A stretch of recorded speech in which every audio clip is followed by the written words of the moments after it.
Welcome back, everyone, to the Therapist Confidential podcast. I'm your host, Travis Heath, and today I have the great pleasure of speaking with Robert Jason Grant. And I think these topics are going to be topics, at least for me, I haven't discussed these topics on this podcast before, so I think they'll be new for some of our listeners as well. Things like AutPlay, being a neurodivergent therapist, neurodiversity-affirming care and mental health. These are all really important topics, and I think they're topics that are under-discussed, frankly. And so I'm really excited to have Robert Jason Grant with us today. Welcome to the podcast, Robert. Do you mind saying a little about yourself and the work that you do? Thanks, Travis. Thanks for inviting me. I always enjoy a good podcast, either being on it or listening to it or both. So, I am a licensed mental health professional. I am based in Missouri, and that's where I own and operate a private practice clinic called the AutPlay Clinic. I am a registered play therapist supervisor. So I kind of focus a lot on the modality of play therapy, working with kids and teens and their families.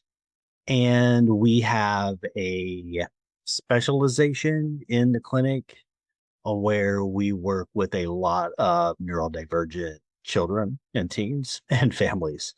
So a lot of kids come in to see us who are autistic, ADHDers, have sensory differences, developmental disabilities, anything that kind of runs in that main category of neurodivergence.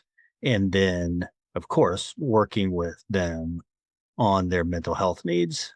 And then on the side, I do trainings on that topic a lot and speaking engagements and podcasts like this one. And that keeps me pretty active in that community. I'm neurodivergent myself, so there's a personal interest and passion for just advancing mental health care, psychological and counseling theory and approach to be more neurodiversity informed and affirming. So that's pretty much what I do in a variety of ways throughout the week.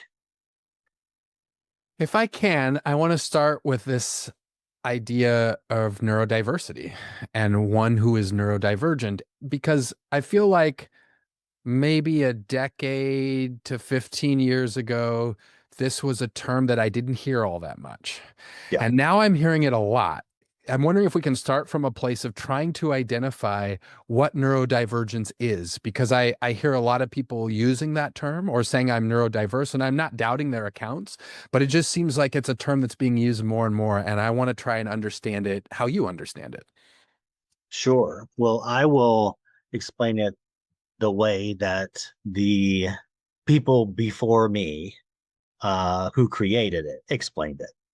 And that was in the really late 80s and into the 90s. I think the official first publication of the word neurodiversity was in 1998 and then neurodivergent in 2000. So we're, about 25 years in to the terms being public and people going, oh, what's that?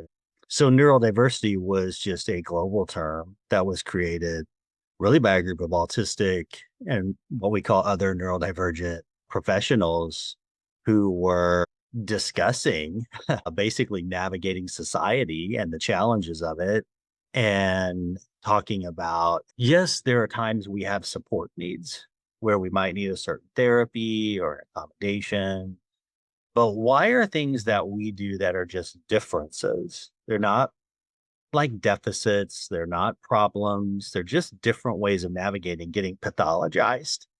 And then we're put into like a therapy for them. And that's where neurodiversity came out of as a way of going, wait a minute, we just need to recognize these differences as diversity instead of it being pathologized. Mhm. It was really sort of a socio-political idea. That's where it came from. And same thing with neurodivergent. It was a socio-political term. The person who defined it and created it said it's anybody who diverges from the social standard of what is normal and right way to think, socialize, behave, etc. So it wasn't even connected to DSM diagnosis. It was really, again, this socio-political movement just to say, hey, certain people are really not being valued and being treated kind of poorly. And we need to recognize that and we need a movement for it. And that's where it all came from. I'm really intrigued by you saying it's a socio-political movement. I'm wondering if you can say just a bit more about that part. I mean, sometimes those are phrases that I think are very important in the work that we do as therapists, but I find that sometimes therapists are hesitant to talk about the socio-political. So I'm wondering if you can say a little bit more about that. Yeah, absolutely. I think that's my favorite part about it, really, because it makes sense to me actually growing up undiagnosed and recognized, I since got a sensory processing disorder diagnosis as an adult. Of course, I had it as a child, but nobody knew that. And it was just not something that was very on the radar. So I had a lot of what I call the struggle childhood where, if I or my parents had known, probably things would have went a lot more smoothly for me. And so I love this idea of the socio-political movement because I look back on my younger times where I had less autonomy and I see all the things that were kind of done to me because I was appearing differently that were not helpful and that were going down a incorrect road of how to actually help me. And I think those people had good intentions. I don't think it was coming in to be mean to me or unhelpful on purpose. It was just not understanding. And I think that's the heart of the socio-political piece is I may do things differently than you. I may not build a relationship the same way you do it. I may not look you in the eyes when I'm talking to you. I may prefer to have just one good friend and not go out into groups. Hmm. These things don't make me fundamentally flawed where I need to be put into a therapy to fix it to look like the social norm. And the socio-political piece is designed to come in and say, yes, there's diversity here, not just disorder or deficit. And let's make sure that we're clear on which is which before we start putting kids into various therapies and creating therapy goals for them. Yeah, I really appreciate that. I sometimes worry unwittingly that the enterprise of therapy is it like its goal is to create more normalized citizens. And that once people become more normalized, now they're mentally healthy. And again, I think this is done unwittingly. I don't think people are doing it on purpose or to be harmful. But I do worry about that sort of thing happening. Yeah, I mean, I think you're right. To some degree, there's probably just truth to that, in our field where we're always trying to get to quote unquote the normal. And then when you start bringing in ideas of like, well, normal is subjective, that kind of starts throwing people off balance a little bit. Like, well, then what do I do and where do I go? I mean, I think people like direction, they like predictable in general, and social norms serve a purpose, right? Because they put everybody on the same page. And then if we all just know we're supposed to do this, everything will go okay, which is kind of fiction anyway, but we buy into that. And so then it's hard when that is challenged because it leaves people with a sense of, well, I'm not sure what I'm supposed to do here. Then am I supposed to help with this or not help with that? And I think that's the learning curve. That's where things like this podcast are training about what is neurodivergent and what does it mean if you provide neurodiversity affirming care come into play to help people shift their paradigm. You can't just take somebody out of a way of operating, but then not give them a new way to operate. And I think it goes hand in hand. Let's get rid of that idea of let's just take everybody who looks different in some way and try to make them all look the same. Let's get rid of that. But then what do we do instead? And so I think that's where the affirming care comes into place. Yes, I'd love to talk more about the neurodiversity affirming care. I think sometimes these are buzzwords and Yes. people like the buzzwords. And I think it comes from a good place, right? They say, "Hey, I'm down with this movement. Like I want to be a part of this." But then sometimes they're not able to understand how to actually put it into practice, you know? Like our field's good at having a lot of theories and philosophies about things, especially social things. We're not always as good about putting those into practice. So I'm wondering if you can begin to help us understand some of the actual practices present in neurodiversity affirming care. Yeah, thanks for asking that because that's probably the heart of it. It's easy to understand those definitions of neurodiversity and neurodivergent, but it's really about, well, what do you do with it? I mean, you maybe know the definition, and maybe the definition even sounds nice to you. So then you want to say, sure, I'm neurodiversity affirming. Who doesn't want to be nice to autistic kids, you know? But it's really, what do you do with that? That is the critical piece, the application of what that means when you understand the definition. So this is a growing area, but some things I would share that are pretty universally agreed upon. One would be that piece where you recognize that a person's neurodivergence is part of their identity and not something that they're entering in therapy to have erased or cured. It's not a disease, it's more of an identity. I am this. I am autistic. I am an ADHDer because it's a part of how they understand the world. And it's a part of how they exist in the world and are going to navigate the world. And that's respected in the therapy process. Additionally, things like providing autonomy and letting the neurodivergent person have a voice in their therapy time, because the way that their brain works, the way their system works, it may not always fit a specific psychological or counseling theory. And so that theory may need to be adjusted or adapted to fit the neurodivergent client instead of forcing them into the theory. And that's just understanding that diversity piece, right? There's someone here who navigates in a different way. This protocol doesn't match that. I, the therapist, will adjust that to make it work. And I will listen to the voice of the person here and give them that autonomy in their therapy practice. We get into like more specific things like for kids, respecting body autonomy, presuming competence, also things like valuing their play preference, even if it looks different, not labeling it as the wrong way to play, and then trying to teach them the quote unquote right way to play. Their play is their way and okay. Communication differences. If someone uses the device to communicate, you know, we value that.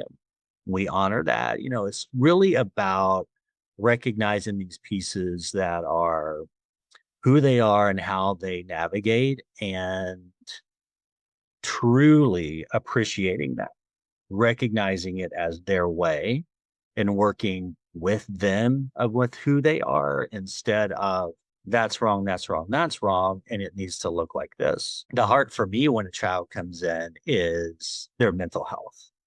I want them to leave with stronger mental health than when they entered, which oftentimes for neurodivergent kids is about their self-worth, because that usually is what is taking a hit in a lot of the environments that they go into where they are told that their ways of being are wrong, are problematic. And that's not something that's going to probably make anybody feel good if that's what you were experiencing the whole time that you were out and about navigating society. So it's building up the self worth, helping them understand their neurodivergent identity, helping them find autonomy in their life, and also advocacy. I think those four things you see come up a lot as good neurodivergent mental health practices. That's really helpful. I'm going to pause for a minute because I noticed myself doing something, and wonder if you can help set me straight here. Okay. I noticed myself using the word neurodiversity and the word neurodivergent interchangeably. Yeah. Should I be doing that? A lot of people do that. Neurodiversity, neurodiverse, neurodivergent, they sound so similar. And neurodiversity affirming care, there are a lot of terms that kind of sound alike.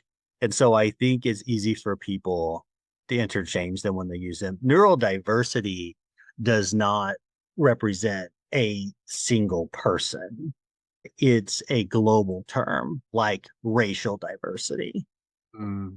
And then neurodivergent would mean a certain type of person who, again, identifies as neurodivergent, someone who diverges from society's standards of normal. And then underneath that, you would have certain ways of presenting as neurodivergent. And our quickest way of understanding that in mental health care is through a diagnosis like autism, ADHD, Tourette's, Mhm. a developmental disability, a learning difference. But you don't have to have a DSM diagnosis to be neurodivergent. That's not a direct line. Again, the original creation of the term and the person who created it never included a DSM diagnosis in the definition. But it's just something we understand, especially with kids, more quickly. Like I know if there's an autistic child coming onto my caseload, then I know that I'm thinking of them through this neurodivergent lens. That was extremely helpful. Thank you. I just realized I was doing that as we were talking. I'm like, I don't think I should be doing that. And so really, really useful way of conceptualizing it for me. I do want to get into AutPlay therapy here in a minute. I think that's a really interesting approach that I want to understand more about for sure. I do want to talk about the DSM though. You brought up the DSM, and I'm wondering about your relationship with the DSM as it pertains to neurodivergent people that you're working with. Because on one hand, I could see how the DSM might be an ally. I mean, it could substantiate in some way someone's experience in the world, right? And Yeah, that could be really helpful. I could also see ways that maybe the DSM could be pathologizing or not helpful. So I'm wondering if you could just talk some about your relationship with the DSM. sure. Well, it's complex. Yes. It's complicated. I love actually that you said ally. It made me think, yeah, it's kind of like it's the ally and the villain. It just depends on the day and the situation. Um, but there are a lot of benefits. I mean, we know that the DSM works out of the medical model. And that doesn't always match up well with neurodivergence and what we're talking about here. But I think, as you pointed out, it is nice for, especially I think a lot of adults who get their first diagnosis, for that process to be validating. They've felt like maybe they're autistic or they have ADHD, but then they go get that diagnosis and that just kind of validates something for them and it has some meaning for them that is helpful. And I think in that way, it can be powerful in people's lives. Obviously, we know within all of our systems, from medical to educational to mental health, things are intertwined. So, for a lot of the kids I work with, if they don't have that official diagnosis through the DSM, they may not get support needs that they need. They may not be able to access services or accommodations that they need. So there is this sort of ally piece in a way. And then there is the villain side where sometimes the way that diagnosis is given or the language used can be ableist, can be pathologizing, can send a derogatory message to you just being a way that you are. And in that way, it's not very neurodivergent friendly. Some of that probably comes down to the implementer. There's a varied process from one experience with one professional to another and one diagnostic process to another. It seems like it varies greatly. So some of what you're receiving in term, I guess, if you're neurodivergent, when you walk away from that process thinking that you met the ally or the villain, maybe just depends on the experience that you had. Yeah, I love that description, that it can be both the ally and the victim. And then we have some responsibility as clinicians and how we use the DSM and interpret it and make sense of it with people. Okay, I'd love to get into play therapy. I mean, this is when I first came to know of you and your work, this is how I came to know of it. Right. And I've had the good fortune of interviewing some different play therapists on here, and I'm not a play therapist myself, so I've learned some about play therapy and how it functions and become really intrigued by it. I'm wondering if you can start by talking a little bit about what makes AutPlay Therapy a little different than some of the traditional modes of play therapy. I love talking about this topic, obviously. So I always have to collect my brain. Like, where do I start? What do I say? I think for me, the beginning is the best way to explain it. I was a young play therapist, young meaning into play therapy, and I loved it. I mean, play therapy itself is a modality. It's just a big umbrella term for several theories and approaches of play therapy. And so I was learning many of these approaches and theories and implementing them with children and teens. And, you find your fit sometimes as a therapist. And I'm like, this is it for me. I love this. Let me learn all of it. But I was also at the same time getting referrals in my community of kids who we would call neurodivergent, even though I wasn't using that language then. This was like the early 2000s. So I had this great marketing strategy where I would go talk to parent support groups. That was my whole idea to build my caseload. So they were happy to have me come in and talk about mental health. It just so happened that so many of these parent support groups were like a bunch of moms of autistic kids or ADHD kids. And so they're asking me these questions, and I'm like, sure, sure, bring them to play therapy. Play therapy helps with everything. I'm just such a play therapy advocate. And then I started recognizing when these kids would come in to see me that there were just things about them that reminded me of my own childhood. And I connected with that. And I was like, oh my gosh, these are becoming my favorite clients. I didn't have a name for them. I called them, this is kind of a funny story. I called them left of center kids because I called myself that as a kid. I grew up in the 80s, and there was an artist who's still alive, but popular at the time, called Suzanne Vega, Yeah. who had this song called Left of Center. And I remember the first time I heard it, it was the first time in my life that I connected a song to my life. Oh, wow. I heard these lyrics and I'm like, that's me. And so I just kind of stuck with that left of center label. And so I was like, these are left of center kids like me, and I want to work with these kids. But well, how All Play really bloomed was when some of these kids with higher support needs started coming in on my caseload, because these were kids who just didn't present the same way in the sessions or in the play therapy work. And I felt like, I'm not quite sure what I'm doing here or if I'm doing anything or what helps these kids. Mhm. And that's when I started just investigating more what's going on for kids like this in mental health care. And it was pretty empty. I mean, there wasn't much. There were things outside of mental health care. But when I went to those trainings, it didn't feel like it fit very well with what I was trying to do in play therapy work.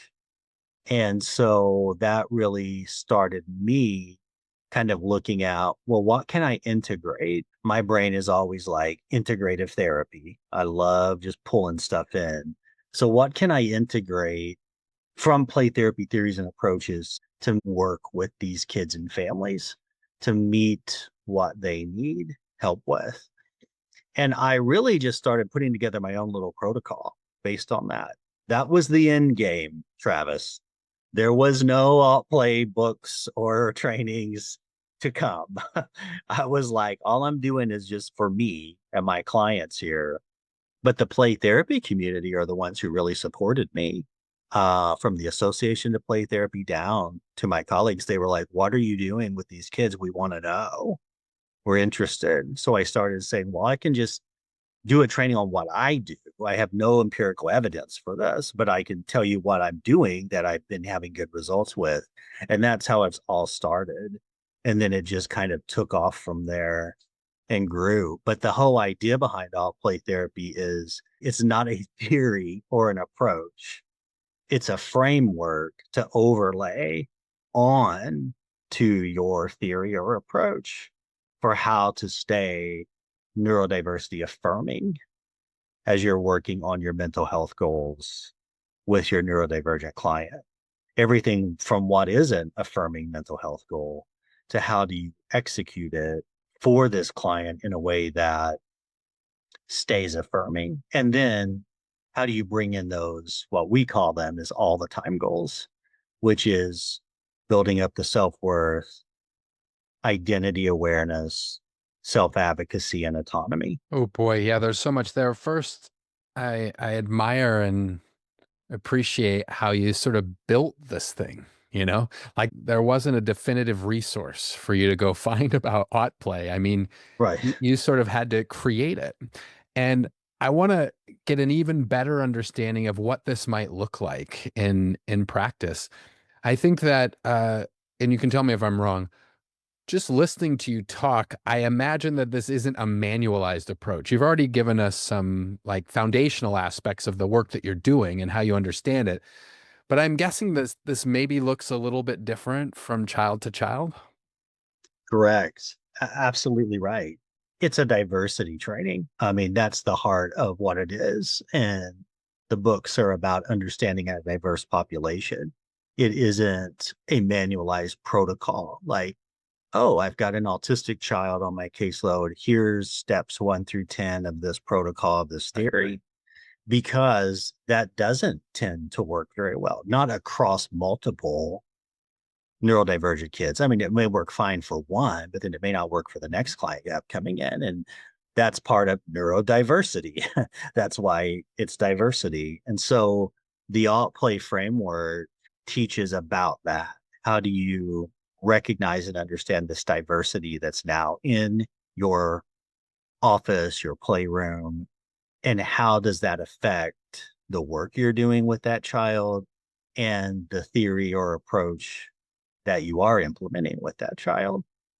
So I like to think of it as, and I describe it as you're ultimately going to implement, your EMDR with the child if you want to work with them on trauma, or you're going to implement your TheraPlay if you want to work with them and their parent on attachment, or whatever theories and, approaches you like. What AltPlay comes in and does is it sort of hovers over the top, Mm. reminding you as a voice, are you being neurodiversity affirming when you're implementing that? Are you paying attention to this piece and this piece and this piece in your theory or your protocol? And I think that that's so important because that's the experience that really helps ground you in this child's going to leave more successful and with a better intact mental health than when they came in. And they're going to leave not having me accidentally implemented some ableist or non affirming piece that actually contributed to hurting their mental health or their self worth. So if I'm hearing you correctly, at least theoretically, AutPlay could be integrated and maybe ethically should be integrated with the work of any play therapist. Like any play therapy that's happening, AutPlay can sort of function alongside that. It's like a helpful friend in the process. Yeah. Yes, I like all your words. Yeah, it's a helpful friend. And I think that's the way that I would love for people to think about it, right? In that way. Like this just is enhances what I'm doing with this neurodivergent child and makes the experience even better for them from a mental health standpoint. All these things that we're talking about, from the creation of the terms of neurodiversity and neurodivergent to me putting alt play framework together, they're all born out of poor treatment, whether it was in mental health care, medical care, or education. Poor treatment of these kids who navigated differently. Like they weren't treated well. You don't have to go very far back in history to see that, where they were locked up in an institution and not treated well. They weren't given any presumption of competence or any body autonomy. And differences were definitely pathologized, or they were like kept secret in their parents' home. And I think that that is really what we're trying to make sure we completely 100% get away from and move forward with a better way of equity and inclusion and non-ableist ideas, and making sure, for me, I want mental health therapists to be the leaders in this. I want us to be on the forefront of recognizing how to do better mental health for neurodivergent kids, not catching up. This might be a tricky question to answer off the top of your head. I totally respect that. So just tell me if it is or nothing Yeah. comes to mind. But I'm wondering if you have a recollection of AutPlay with a particular child and ways in which you saw it unfold, that and it was therapeutic and helpful for the child, and had AutPlay not been a part of it and it had just been sort of play therapy as usual, the child may not have gotten the same outcome. Yeah. I can share many examples that I think fit that from the years. Let me think of one. I had this client come in with their parent, and the presenting issue was behavior. That usually is the presenting issue, some kind of behavior that's unwanted or problematic in some way. And this particular client was at a high distress level, kind of refusing to leave their home most of the time. They had been pulled out of public school, lots of what I would call dysregulation meltdowns there, um, where the parent would have to come pick them up. And so by the time they got to me, they were in this state already. We were out of public school. They were being homeschooled. They had a hard time leaving their home to do anything. Lots of dysregulation. That was my turn. That's not how it was described to me, but that's what I saw. Like, this is what's going on. This was an autistic and twice exceptional child. They were autistic and they had all also scored as gifted. And so I really identified as a primary therapy goal this dysregulation. We got to figure out what's causing all of this and how to work on regulation. One of the things that is a neurodiversity affirming construct, which is what we talk about in the AutPlay framework, is focusing on strengths and working out of the strengths perspective and recognizing sort of this neurodivergent spectrum of presentation. Who is this child like? What are their preferences? What are their ways of being? And then working out those things and helping them recognize them, because a lot of kids don't recognize their worth by the time they get to me. They're kind of in kind of a downhill spiral of how they feel about themselves. So I did a lot of strengths, self worth, directive interventions in the beginning. This was a child who just liked more directive approaches. And so I went with that. Again, what best fits the child. They participated in therapy with their parent, and that was by design. And so we did a lot of strengths based self worth building interventions. And there was this one intervention I did, a play therapist had created these strength cards. They called them greatness cards. And they had just different strengths listed on each card with a little design. And there were these different games you could play with them. And so I played this game with this client to help them identify what they were good at. And through the course of this game, you're narrowed down to one, your top strength. And they narrowed down their top one to be funny. And I was like, this is awesome. Funny is a great strength. I have a now teen son who has navigated wonderfully socially because he is very funny. And that is a big strength for a boy. And so I'm like, this is awesome. So I took that and moved it into another intervention I do, which I said, here's the deal. From now on, every session when we meet, the last 10 minutes is all about your strength. You can do whatever you want to do with your strength for the last 10 minutes of every session. So they came back in the next session and the client had put together a stand-up comedy routine. Now, keep in mind, this client is like 10 at the time, I think. Yep. And so the parent and I were the audience. They performed their stand-up comedy routine, and it was actually like very good. It had like flow and connection and funny jokes. So every session we got either a modified version because they'd come back and they would be like, well, I think this joke flows better at this point. So what do you guys think? So I moved it here, or they'd have a whole new set. And it was really fun to watch them actually even coming out of that anxiety when they were doing this. So what I was doing the rest of the time was working on regulation rules, just like what helps us regulate. Let's get away from dysregulating things, working with the parent on that. But this piece is what really took off. And it really was the part that was in line with the AutPlay framework of what are their strengths? What do they like to do? Working with that, using that to help them move forward with their goals. They came in one day, totally unbeknownst to me, and said, we've entered into a comedy competition. And it was something through this group that they were involved with. And so they went and they won in their category. And it was like a little regional thing. But that placement sent them into the national competition. And this was back in 2019. This is the sad part of the story.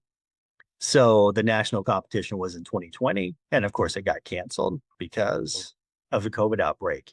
But that they did not slow down. To date, I am aware of this client, and they are actually performing in plays.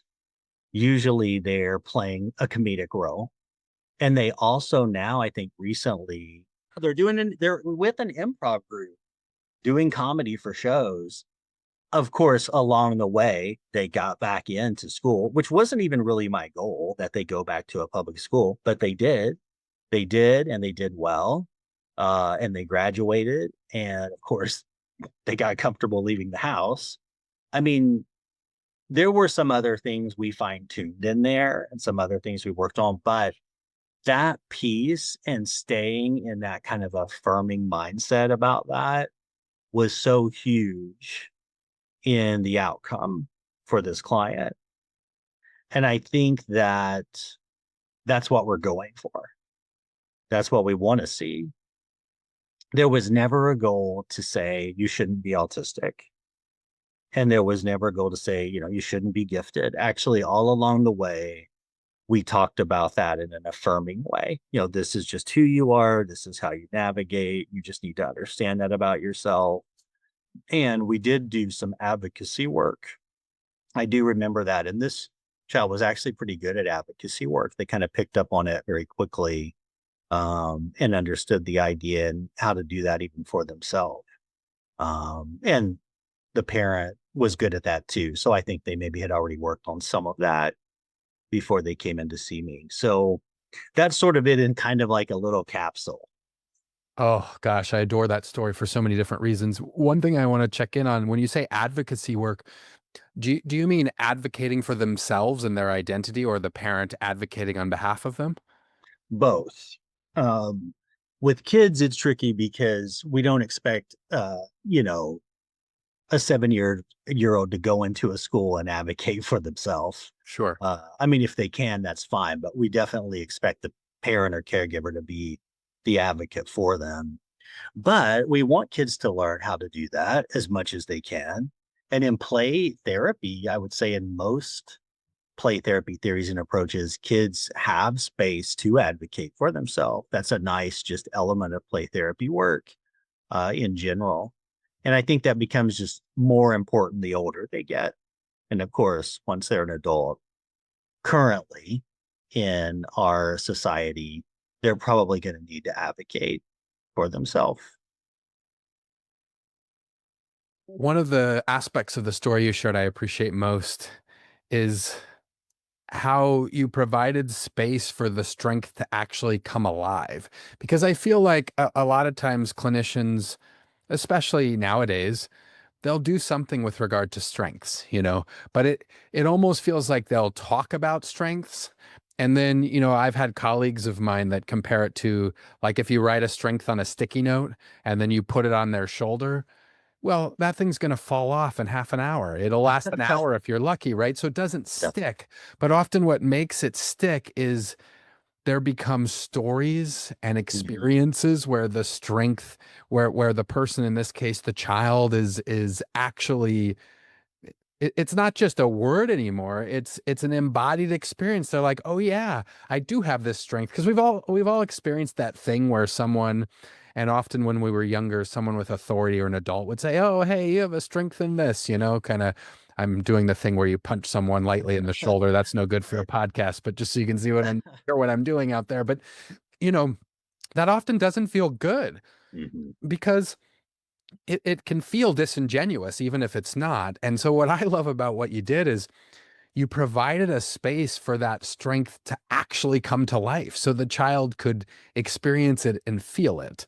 Um, is this something that you typically do in your work, is finding, like you said, the way you did it was like, hey, the last 10 minutes are spent with strengths. Is, Yeah. is that something that you've noticed can be helpful and comes to life in other ways for other kids in your work? Sure. That is like an intervention idea I came up with is, we're going to do your strengths. It's usually like the last 10 minutes of a session. So I've done that with different clients. I always think in my brain that strengths are intertwined with self-worth. And so to me, it's also a self-worth goal that we're working on, building up the self-worth of the child when we're doing strengths work. So I always have some of that in some form or version happening. It does depend on the client because some clients that just might not be the way Sure. they would want to navigate with it. And so I'm always kind of following that lead in terms of what seems like the best fit for them. Well, and there you're getting to another part of your work I really appreciate, which is the flexibility and sort of avoiding a one size fits all sort of approach. Yeah. Um, when I'm listening to the work that you're doing, I have this with the backdrop of something that you were talking about near the beginning of our conversation, which is that you yourself are neurodivergent and Mhm. you grew up, unfortunately, it sounds like, and a product of the 80s, it was a different time, I get it, but you grew up, unfortunately, without some of this. And Right.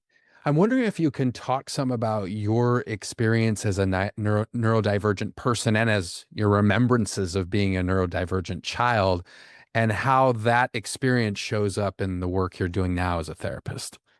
Sure. Well, the remembrances of a child are, reflection at this point because I didn't know that there was anything happening with me as a child other than I was problematic. And so at that time, that's just what I thought. I'm kind of weirdo number one, island by myself over here. And because I recognized that things didn't go the same way for me, that I saw them going for other peers, but there was no reason for that other than I'm weird. And honestly, I think a lot of people in my family probably had undiagnosed neurodivergence. And so I probably plotted somewhere in the middle, ultimately on weird presenting. So it didn't probably get a lot of attention. It was kind of like this runs in the family. Um, so I didn't get a lot of care or help. I remember one pediatrician saying I had social anxiety. This was like when a period of time I couldn't leave my house. classic agoraphobia for like 4 months. And I remember thinking, well, that's a no-brainer, even as a young child. I'm like, I could tell you I have social anxiety. Right, right. Um, but why? Why does this feel so strange? And these things are happening to me.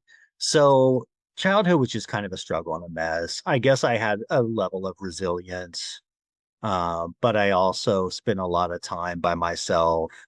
My parents were not super on top of what was going on with me, and our family was kind of dysfunctional anyway. So that meant that I just stayed home and skipped school a lot and didn't go places. And that was peaceful to me.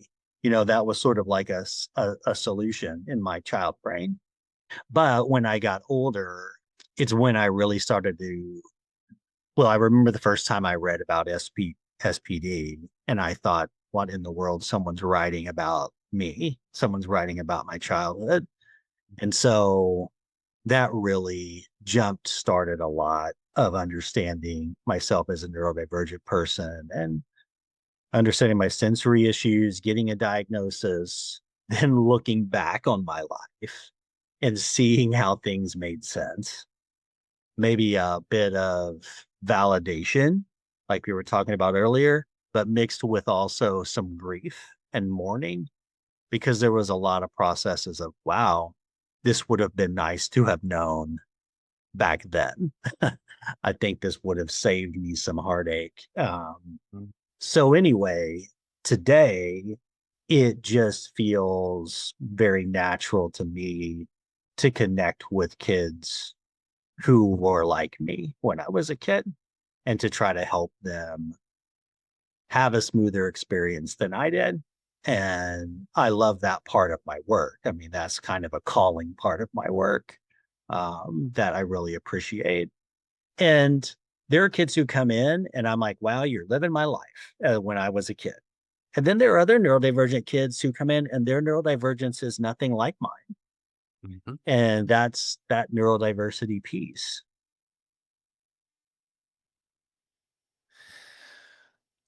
Yeah.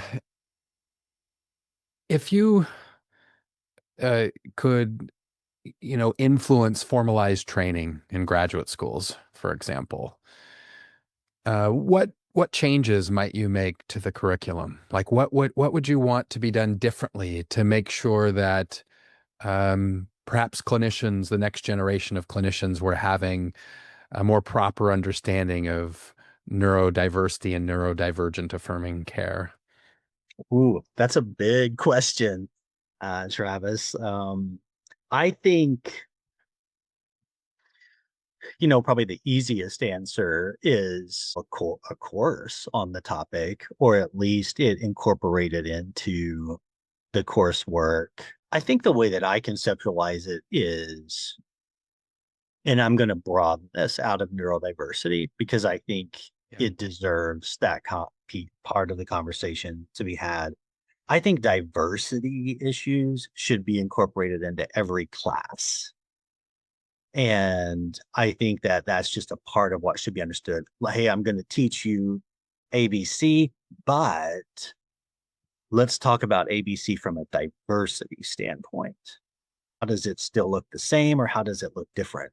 Whether it is racial or ethnic or cultural or physical disability or neurodiversity, let's bring that into the discussions. I don't really recall having, there was certainly no class on anything like that when I went through my program. I don't even really recall it coming up even in Yeah. within classes as just a topic. And I think that probably is happening more now. But it could be more universal. If someone is listening to this and they're like, wow, I'm interested specifically in AutPlay, and like we were talking about earlier, it can be a helpful friend to the work that's already being done. So if they're like, gosh, I want to incorporate that into some of the work I do as a play therapist, or even if there are therapists that are doing, more standard forms of talk therapy, but they're going, hey, I want to incorporate this into my work, where would you direct them? Well, for what I do, it's easy. There's a website that has everything on it, and all contact information of all kinds, and that's the AutPlay Therapy website. So autplaytherapy.com.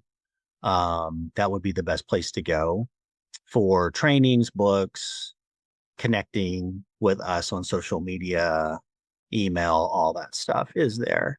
And there's even links to other trainers and writers on there too, where you can check out other books from other people and trainings from other people. I also have a training on psychotherapy.net that I did with you all. I think it's like around the 6 hour training on this topic. We talk about a lot of this and we demonstrate a lot of structured or directive play interventions with kids. And so that's a pretty fun training to check out. Yes, and it's one I was checking out a bit before our interview. I'm wondering, before we leave today, if you could say a bit more about that, because one thing that's interesting there is like there are different levels of learning. Today we're talking about this and sharing stories, and I actually think sharing stories is a wonderful way to learn. I mean, Yeah. it's how human beings have shared things for as long as there have been human beings. So I think that's a really effective way of teaching and learning and engaging. And also, I think there's something about seeing the practice in action. And I'm wondering if you can talk some about that video series with psychotherapy.net and maybe what people might gain by actually watching it in action. Yeah. It was a great training. It was, we wanted it to be really authentic as much as you can make an edited training authentic. Sure. But we got real autistic actor kids who had done acting gigs and things to come in and work with us. And so you see just authentic things that happen, sometimes, not really wanting to participate in the intervention and just kind of how we navigate that from an affirming way to how we go through interventions and sometimes they go out just as you planned and it's so nice and everything in between. So I love that we did that. And I love that psychotherapy.net honored that. We looked for those kids, we paid them a wage. They had a real job, but they were really all autistic and neurodivergent kids living their lives. And I think that brought a nice authenticity into those directive interventions and trying to use them. But also, there's a lot of good discussion on there too. There were a lot of good questions asked by Larry Rubin, who was hosting it with me. And I just really appreciate it. I think it's a nice little snapshot for sure for people to take a training and see kind of what we're talking about. We kind of go into even more detail than we did here, and then also see some of it in action. Last thing I'm going to ask you about today, I could ask you about a lot more, but as I've been taking notes during our conversation, I noticed that you've said the phrase self-worth and also the word identity quite a bit. And what I'm saying might be really off here, but I'm wondering, do you think in the work that you do, self-worth and identity and young people really coming to understand and appreciate and embrace their identities, are those two things at the center of the work that you do? Absolutely. Yeah. And they go hand in hand. When I mention those kind of all the time, therapy goals, self-worth, identity, advocacy, and autonomy, I mean, they all play a part in self-worth. Yes. So they're connected and it's huge. It is, to me, what should be at the top. There probably will be other therapy goals as well, but that should always be at the top of the list because if you think about it in terms of its opposite, so if you don't have good identity awareness, who I am, how I navigate, if you don't think of that in an affirming way, if you don't have positive, strong self worth, if you can't self advocate, you don't have autonomy, there's no positive mental health outcome for the absence of those things. None ever. And so, even if you just think about it in reverse, it tells you how important those constructs are. That's a really important way of thinking about it. Also, I'll say really quickly, I love the idea of greatness cards. Where did that come Yes. from? So I'll give a shout out here. The play therapist is Tammy Van Hollander. She created these cards. She also created them in little like plastic people version that actually can stand up. And she sells them, I think, on her website. When I'm working with young people and families and even adults, by the way, I've taken my colleagues, David Epstein, Sasha Pilkington, Kay Ingemels, and others have used this term as well, but wonderfulnesses is a term that we use because it's a weird word. Like if Yes. you say, "Hey, tell us your strengths," I mean, especially for adults, yeah, I've played this game before. Yes. But if you say, "Hey, can you tell me about your wonderfulnesses?" People pause and they go, "What the hell are you talking about?" And when you were talking about I like greatness that. cards, I had this sense of like, oh, this sounds like wonderfulnesses and wonderfulness interviews that we do sometimes. And I think Yes. I think, like the idea of strengths is lovely. That's great. But what I really appreciate is hearing how you put that in action in creative ways with people and in ways that suit them, right? Yeah. Like you said, you might do it a little differently with everyone else. And that's something else I'm appreciating about your work is, the understanding that one size doesn't fit all. Yeah.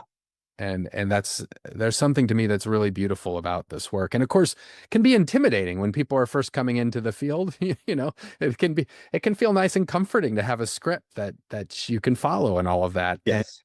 and also, I think some of the magic of what we do happens when something is built to order for the person that's in front of us. And I just really appreciate that aspect of your work. Thanks, Travis. I appreciate it too.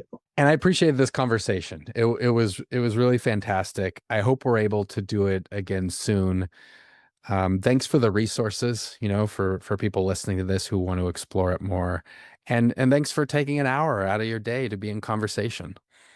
I enjoyed it. Thank you for inviting and absolutely come back anytime. Fantastic. We'll make sure to do that. Take care of yourself, Robert. Thank you. Bye.